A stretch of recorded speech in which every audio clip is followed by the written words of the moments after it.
ဒီနေ့တော့ဒီစကလုံးနှလုံးစကစုနှစ်စုကိုကျွန်တော်ရှင်းပြပါမယ်ပထမတစ်ခုကတော့ boost on the ground เนาะဒီကဒီသတင်းတွေပါနေမှာအများနဲ့ပါတဲ့စကစုဖြစ်ပါတယ် boost on the ground ဆိုတာ BOTS boost ဆိုတာကကျွန်တော်တို့အများနဲ့ပြောနေတဲ့ဘုတ်ဖက်နှက်ကိုပဲပြောတာเนาะဖက်နှက်ပေါ့เนาะတချို့ဟိုစစ်သားတွေเนาะနိုင်ငံဝန်ထမ်းတွေပါညာ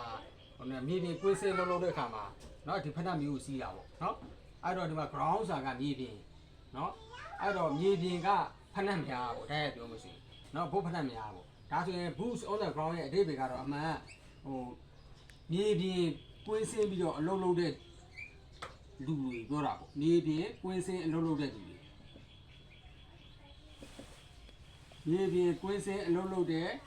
เนาะစစ်သားတို့เนาะဝန်ထမ်းတို့အဲ့လိုပြောတာပေါ့เนาะအဲ့ဒါကိုပြောတာဖြစ်ပါတယ်နောက်တစ်ခါနောက်စကားစုတစ်ခုကเนาะ throw in the towel เนาะ throw ဆိုတာက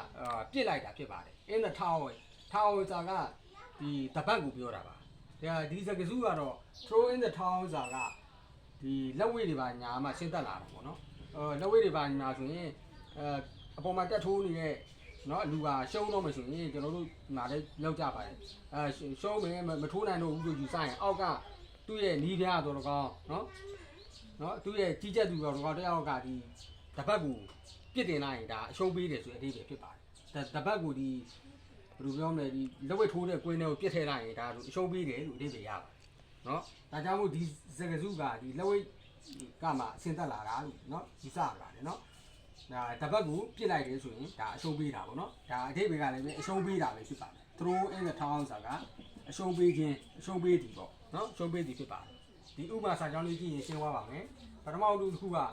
နော် the government အစိုးရကတဲ့ decided to send နော်ပို့ဖို့ဆုံးဖြတ်ခဲ့တယ်တဲ့ more boots on the ground နော်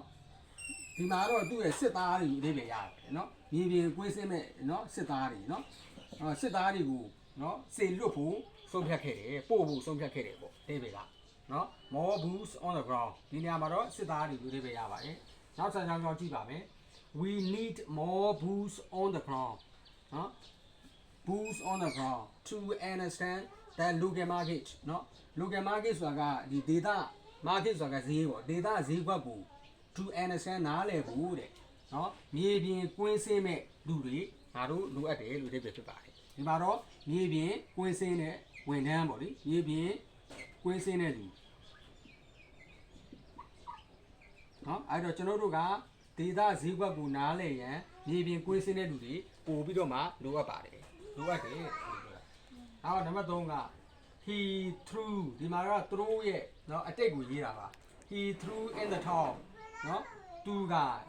threw in the towel ဆိုတာအရှုံးပေးတယ်သူကအရှုံးပေးခဲ့တယ်တဲ့နော် after many tries နော် many tries ဆိုတာကကြိုးစားတာပေါ့နော် many tries ဆိုတာကအကြိမ်ကြိမ်ကြိုးစားပြီးတဲ့နောက်နော်သူကအရှုံးပေးခဲ့တယ်နော်တပတ်ကိုပြစ်တင်လိုက်ဆိုရင်အရှုံးပေးခဲ့တယ်ပေါ့နော်အဲ့ဒီတွေ့ပါနောက်တစ်ခါ he သူက refuse ငင်းဆိုတယ် to throw in the towel